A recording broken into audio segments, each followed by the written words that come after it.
vai var būt tā, ka var gulēt arī par ilgu? Absolūti Jā, noteikti. un kādas ir sekas? Nu, es tagad skatos, man brīvdiena, neesmu izgulējies visu nedēļu, un es pagulēšu vēl. Skatos, ir jau 10, nekas, vēl 2 stundas, vēl, un man miegs nāks, un cik ilgi ir par ilgu? Nu, jā, absolūti noteikti tas traucē, un tur ir vairāki līmeņi, kā tas var traucēt. Viens ir, protams, ka ir pētījums ļoti labs, double blind, randomizēts, kas parādīja to, ka cilvēki, kuri guļ mazāk par 4 stundām un vairāk par 10 stundām, ka viņiem pieaug kardiovaskulāro saslimšanu risks īstenībā. Tāpēc, ka var būt arī dzīvesveida izmaiņas, pamaz fiziskās aktivitātes, bet arī paša miega pārlieku liels daudzums var būt saistīts ar šiem te riskiem. Tāpēc tas noteikti ir tā, ka nav tā mums visiem jātiekās uz to, jo ilgāk, jo labāk. Šīs ar miegu nestrādā. Un, protams, tie citi līmeņi ir, ka jo vairāk mēs guļam, vairāk stundas, tie cieš mūsu ikdiena, ja, un mums ir jāsaprot, ka tā fiziskā aktivitāte samazinās noteikti, vai tas laiks, ko mēs varam tam veltīt. Un šis ir tas, kas ir jāatcerās, jo tad, kad, piemēram, nāk pacienti konsultācijās un saka, bet mums taču visiem ir jāguļ no 7 līdz 9 stundām, bet es gribu tās 9 taču ir labāk nekā 7, bet tā tas nestrādā ar šo, tā ir individuāla variabilitāte. Līdz ar to gulēšana ilgāk noteikti nav labāka. Un tā noteikti ietekmē. Nu jā, arī par to gulēšanu ilgāk tas ir atkarīgs, vai ir tā, ka tu nedēļas dienā neguli pietiekami daudz, teiksim, cik 6 stundas. Un nedēļas beigās atgula savu miega parādu. Un, teiksim, iedomājiet, jūs zināt, cik jums katram ir tāds komforta miega daudzums? Man ir 8 stundas. Man varētu būt 7 varbūt. Jā, 7 starp 8. 7 starp 8. Pieņemsim, sākumā agrāk bija tā, ka es konstanti gulēju 6 stundas.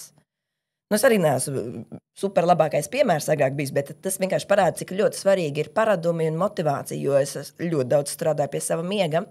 Un iedomājos tātad, ja man ir komforts 8 stundas, es 5 dienas nedēļā guļu pa 6 stundām, man izveidojas miega parāds katru dienu 2 stundas, tad nedēļas griezumā tās ir 10 stundas, vai ne? Ir šī tāda basic matemātika, un tad nedēļas nogalē. Tu pamēģini ilgāk gulēt. Cik pagulēsi? 2-3 stundas ilgāk. Tu tās 10 stundas neatgulēsi. Miega parādu tu neatgūsi. Bet, teiksim, par daudz miega, ja tu tiešām kā cilvēks katru dienu gulēt tiešām daudz, vairāk nekā 9 stundas, un ka tev ir iespēja, tu vari iemigt, vai, teiksim, ja tev atļauj apsēsties, tu piemiedz, vai jūties visu laiku tāds nekāds, tad ir jādomā, vai tiešām nav kaut kādas problēmas, jo migainība mums var izraisīt dažādi faktori. Pirmais, protams, ir tad, ja tu naktī guli pa maz.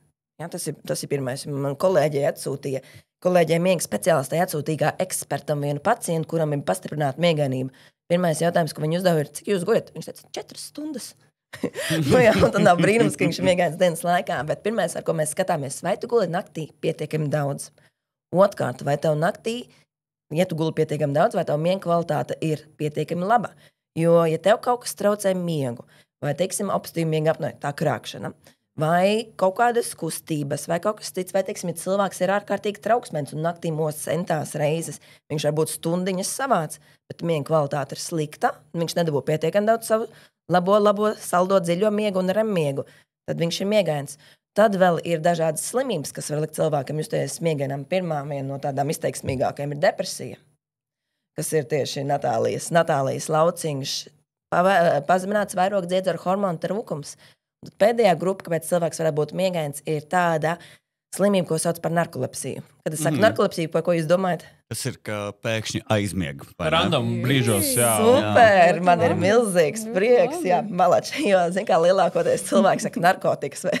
Tā ir narkotikas. Jā, narkolepsija, narkotikas, bet narkē un lepsis nozīmē vājuma lēkme. Tu ļoti pareizi arī teici, ka cilvēks var aizmigt, un varbūt nevienmēr viņš tiešām random vienās aizmigt, kaut gan ir tāda arī cilvēki. Man ir bijuši pacienti, kas aizmiega ejot pāri ielai, vai jebkurā mirklī kāpjot sabiedriskajā vai mašīnā aizmiega, bet viņi būs ārkārtīgi miegaini. Viņi var gulēt 12 stundas, 14, un joprojām būs miegaini. Tā ir tāda hroniska neiroloģiska slimība, kas gan skaitās reta slimība Latvijā, teorētiski reta. Bet ar narkolepsiju un līdzīgām slimībām, tātad ļoti, ļoti pastiprinātu miegainību, mums Latvijā varētu būt līdz 3000 cilvēku. Kas nemaz nav maz, un tad lielākā daļa viņi staigā apkārt. Mēs esam atklājuši kaut kur 30 pagaidām. Viņi staigā apkārt un brauc pie stūres.